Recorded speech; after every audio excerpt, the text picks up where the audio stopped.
Branili ste i odbranili ste srpsko Sarajevo u ratu uz dužno poštovanje ostalih ratišta, vjerovatno jedno od najtežih. Nažalost, Dejtonskim potpisom srpsko Sarajevo ostalo je izvan Republike Srpske.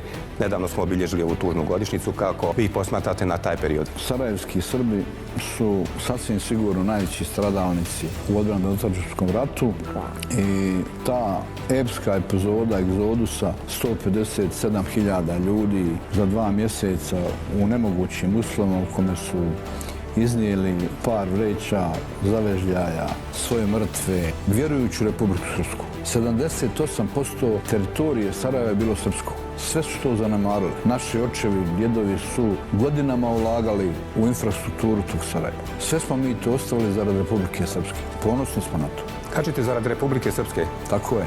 Dakle, zato što smo bili svjesni da ako ostanemo u tom dijelu federacije, da ćemo oslabiti kapacitet Republike Srpske, a jedino u što smo vjerovali smo u srpsku državu.